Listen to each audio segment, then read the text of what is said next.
इस मूवी की शुरुआत में एक आदमी को दिखाया जाता है जिसे अपने बिजनेस में काफ़ी बड़ा लॉस हुआ होता है। वो काफ़ी डरा हुआ अपने घर आता है और अपनी दोनों बेटियों को गाड़ी में बैठा कर चला जाता है। वो अपनी गाड़ी भी काफ़ी तेज़ चला रहा होता है। इस वजह से उसकी बड़ी बेटी, जिसका नाम विक्टोरिया होता है, उसे गाड़ी स्लो चलाने का कहती है, लेकिन इसके बावजूद भी वो अपनी बेटी की बात नहीं सुनता और उनकी गाड़ी का एक्सीडेंट हो जाता है। इसके बाद सीन शिफ्ट होता है और हम इस आदमी के भाई को देखते हैं जिसका नाम लूकस है और वो पुलिस से अपने भाई के बारे में बात कर रहा होता है। इसके बाद हम दोबारा उस आदमी को देखते हैं जिनकी कार का एक्सीडेंट हुआ होता है। वो और उसकी दोनों बेटियां भी सही सलामत होती हैं और वहां चलते हुए उन्हें एक घर नजर आता है जो काफी सुनसान और जंगल के बीच में होता है। तब ये आदमी अपनी बेटियों को लेकर उस घर के अंदर जाता है। तब उसकी बड़ी बेटी विक्टोरिया उसे कहती है कि घर के अंदर कोई है, लेकिन विक्टोरिया का फादर उसकी बात नहीं सुनता और उसे घर के अंदर आने का कहता है। वहाँ बर्फबारी भी होती है और काफी सर्दी भी पड़ती है। इसके बाद हम दोबारा उस आदमी को देखते हैं जो अब भी काफी परेशान होता है और कोई चीज उसे अंदर ही अंदर से मार रही होती है। इसी के साथ विक्टोरिया अपने फादर को बुलाती है और उसे कहती है कि उसने बाहर किसी को देखा है। वो आदमी अपनी बेटी के पास तो आता है, लेकिन उसके हाथ में गन होती है। वो अपनी बेटी के ग्लासेस उतारता है और उसे मारने लगता है, लेकिन अचानक नजर आता है कि कोई आत्मा उस पे अटैक करके उसे मार देती है। विक्टोरिया ये सब कुछ देखती तो है, लेकिन उसे कुछ भी साफ दिखाई नहीं देता क्योंकि उसकी आई साइट बहुत कमजोर होती है और उसके फादर ने भी उसके ग्लासेस रिमूव कर दिए होते हैं। जिसके बाद ये दोनों बच्चियां उस सुनसान और डरावने घर में अकेली हो जाती हैं। फिर शाम को विक्टोरिया अपनी छोटी बहन को लेकर आग के सामने बैठी होती है। तब अचानक उसके सामने एक चेरी आता है। उस चेरी को देखकर दोनों बच्चियां बहुत खुश हो जाती हैं क्योंकि भूख प्यास की वजह से उनका बुरा हाल हुआ होता है। जिसके बाद वो आत्मा उनके सामने आती है और दोनों बच्चियां उसको गौर से देखने लगती हैं। इसके बाद 5 साल गुजर जाते हैं और सीन शिफ्ट होकर लूकस भी आता है जो अभी अपने भाई को ढूंढने में एफर्ट्स करता है। फिर लूकस को एक आदमी की कॉल आती है जिसे उसने अपने भाई को ढूंढने के लिए लगाया होता है और वो लूकस को बताता है कि वो उसकी बाइक की गाड़ी तक पहुंच गया है। जिसके बाद वो आदमी अपने डॉग को उन बच्चियों के खिलौने संगवाता है और इसी तरह वो सुनसान घर तक पहुंच जाते हैं। जिसके बाद ये आदमी उस घर के अंदर जाता है और देखता है कि वो लड़कियां अभी तक जिंदा है, लेकिन वो काफी जंगली बन चुकी होती हैं। जिसके बाद उन दोनों बच्चियों को हॉस्पिटल ले जाया जाता है। फिर लूकस अपने एक दोस्त के साथ हॉस्पिटल आता है जहाँ पे उसको डॉक्टर बताता है कि दोनों बच्चियों की हालत बहुत ही खतरनाक है। विक्टोरिया अब भी बोल सकती है, लेकिन उसकी छोटी बहन जिसको बोलना नहीं आ रहा था, उसका बिहेवियर बहुत ज्यादा जंगली है। इसके बाद लूकस दोनों बच्चियों से मिलने उनके कमरे आता है और वो दोनों बेड के नीचे छुप जाती हैं। फिर लूकस विक्टोरिया को ग्लासेस देता है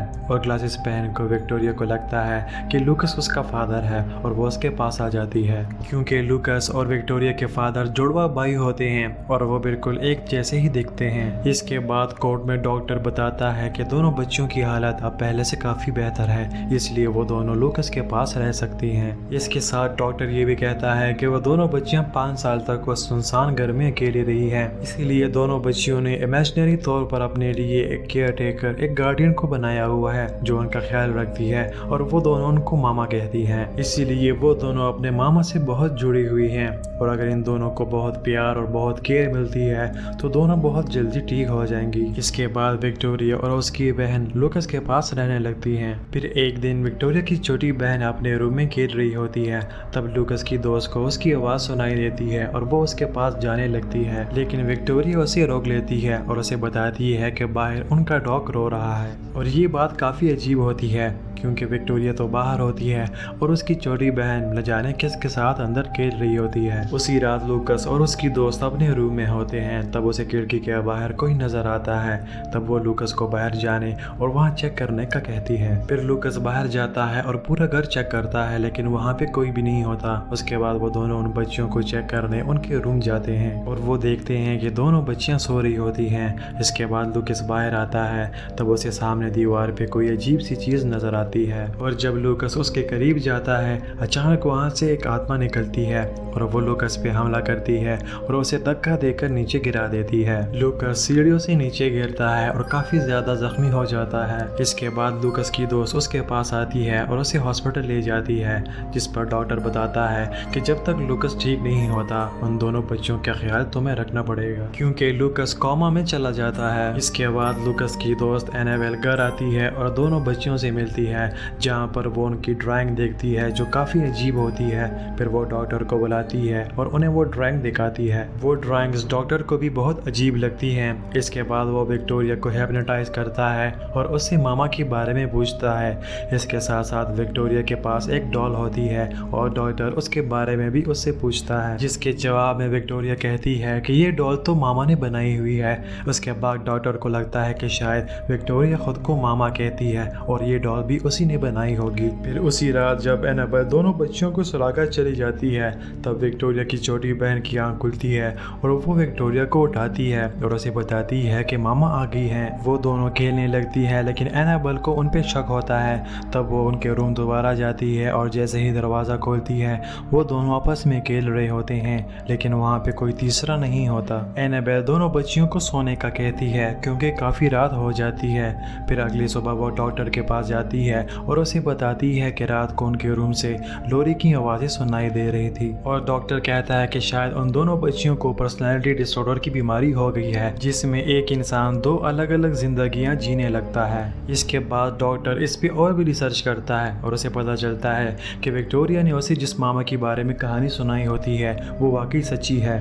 डॉक्टर को उस लेडी का सामान भी मिलता है और उसे ये भी पता चल जाता है कि वो औरत बिल्कुल पागल थी। दूसरी तरफ एनाबेल को दिखाया जाता है जो अपने घर में मुकम्मल अकेली होती है। तब उसे अपने घर में किसी और की मौजूदगी का भी एहसास होता है। तब वो अपने कमरे से बाहर आती हैं और इधर उधर देखने लगती हैं। अचानक वो आत्मा उसके पीछे दिखाई हुई नजर आती है और जैसे ही वो पीछे देखती है वो गायब हो जाती है। इसके बाद लूकस को ख्वाब में अपना भाई नजर आता है और वो उसे बताता है कि उस घर चले जाओ और मेरी बेटियों को बचाओ। अचानक लूकस की तबीयत खराब होना शुरू हो जाती है, लेकिन तब डॉक्टर आते हैं और उसको बचा लेते हैं। लूकस जिसे कोमा हो गया था वो भी अब होश में आ जाता है। इसके बाद एनाबेल दोनों बच्चियों को लेकर हॉस्पिटल जाती है। वहाँ भी वो कीड़े होते हैं जो इससे पहले ही लूकस को दीवार पे नजर आए थे और विक्टोरिया की छोटी बहन उन कीड़ों को खा रही होती है। इसके बाद एनाबेल दोनों बच्चियों को अपने घर ले आती है, जिसके बाद वो उससे बात करने जाती है, लेकिन विक्टोरिया उसे कहती है कि तुम ऐसे ही हमारा ख्याल ना रखो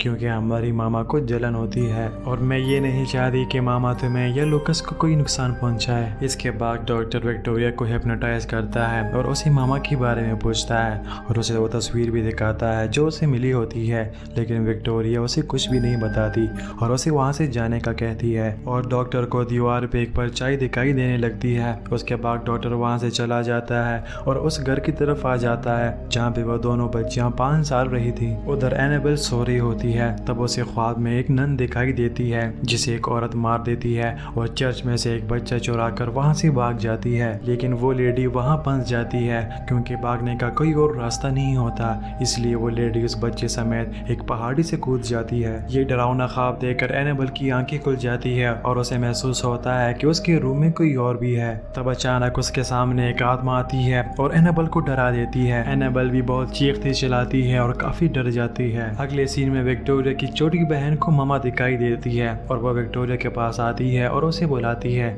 लेकिन उसके बुलाने पर भी विक्टोरिया नहीं जाती। इसके बाद डॉक्टर को दिखाया जाता है जिसे उस घर के अंदर वो जगह मिल जाती है जहाँ से वो कीड़े निकलते हैं। तभी अचानक उसकी टॉर्च बंद हो जाती है और वो अपने कैमरा से फोटोज लेने लगता है। अचानक वही मामा डॉक्टर के सामने आती है और उस डॉक्टर को मार देती है। इसी के साथ एनाबेल को दिखाया जाता है जो घर से बाहर आती है और वो विक्टोरिया की छोटी बहन को झाड़ियों में सोता हुआ देखती है, फिर उसे उठाकर अंदर ले जाती है। वो बच्ची एनाबेल की बात नहीं सुनती और उसको मारती रहती है, लेकिन एनाबेल उसको बना लेती है। इसके बाद एनाबेल घर का काम कर रही होती है, तभी उसे किसी और की मौजूदगी का भी एहसास होता है और उसे कोई शैडोज अलमारी के अंदर जाते हुए दिखाई देती है। तब वो अलमारी के दरवाजा खोलने जाती है और वहाँ उसे वो काला धब्बा नजर आता है। इसके बाद बाद एनाबेल डॉक्टर को कॉल करती है, लेकिन डॉक्टर कॉल रिसीव नहीं करता क्योंकि उसे तो मामा ने मार दिया होता है। फिर वो उनसे मिलने उसकी क्लिनिक जाती है, लेकिन डॉक्टर वहाँ भी नहीं होता और वो उन दोनों बच्चियों के रिलेटेड तमाम चीजें उठाकर अपने साथ ले जाती है। इसके बाद एनाबेल वो तमाम वीडियोस देखती है और उसे पता चलता है कि जिस मामा के बारे में विक्टोरिया बात करती है वो वाकई एग्जिस्ट करती है और जो स्टोरी विक्टोरिया ने डॉक्टर को सुनाई होती है वो बिल्कुल सच है। ये सुनने और देखने के बाद एनाबेल बहुत सैड हो जाती है क्योंकि पिछले 5 सालों से उन दोनों बच्चियों ने बहुत कुछ सहा होता है। अगले सीन में दिखाया जाता है कि विक्टोरिया और उसकी छोटी बहन एनाबेल के पास जाती है, लेकिन उसे रास्ते में उनकी मामा मिलती है। विक्टोरिया की छोटी बहन अपने मामा को देखकर बहुत खुश हो जाती है, लेकिन अचानक मामा बहुत तेजी से उनकी तरफ आती है। छोटी बहन खुद को कमरे में बंद कर देती है और विक्टोरिया को बाहर ही छोड़ देती है।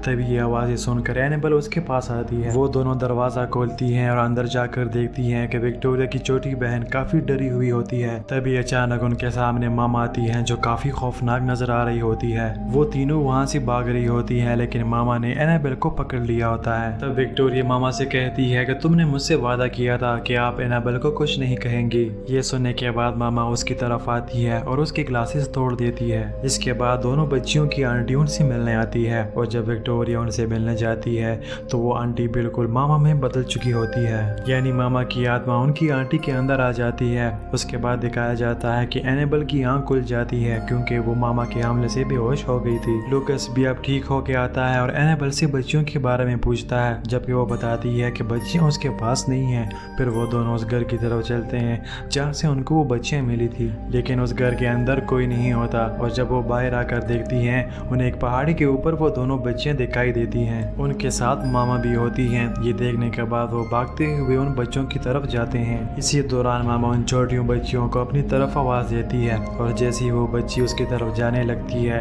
लूकस भागता हुआ जाता है और उसे बचा लेता है। मामा लूकस पे हमला करती है और उसे मारने लगती है। तब अचानक उसकी नजर एनाबेल पे पड़ती है जिसके गोद में एक छोटा सा बच्चा होता है। ये देखकर मामा एनाबेल के पास जाती है और वह छोटा बच्चा उसे ले लेती है, लेकिन जब वो उसे कपड़ा हटाती है तो उसके अंदर सिर्फ एक खोपड़ी होती है। ये देखने के बाद मामा बहुत उदास हो जाती है। इसी दौरान मामा को विक्टोरिया की छोटी बहन की आवाज सुनाई देती है क्योंकि एनाबेल और लूकस उन दोनों को जबरदस्ती ले जा रहे थे। मामा लूकस पे हमला करती है और उसे मार देती है। उसके बाद उन दोनों बच्चियों को अपने साथ जाने का कहती है। इसके बाद दोनों बच्चियां एनाबेल को गुड बाय कह के वहाँ से जाने लगती हैं, लेकिन एनाबेल उनको जाने नहीं देती। एनाबेल विक्टोरिया को उसके कपड़ों से पकड़ती है और उसे ना जाने का कहती है, जिसके जवाब में विक्टोरिया भी कहती है कि वो भी नहीं जाना चाहती और यही बात विक्टोरिया मामा को भी बताती है कि वो उसके साथ नहीं जाना चाहती। ये देखने के बाद मामा छोटी बच्ची को अपने साथ ले चलती है और वो नीचे कूद जाती है और विक्टोरिया की छोटी बहन मर जाती है। जैसे ही शुरू में दिखाया जाता है कि विक्टोरिया के फादर उन दोनों बच्चियों को मारने लगता है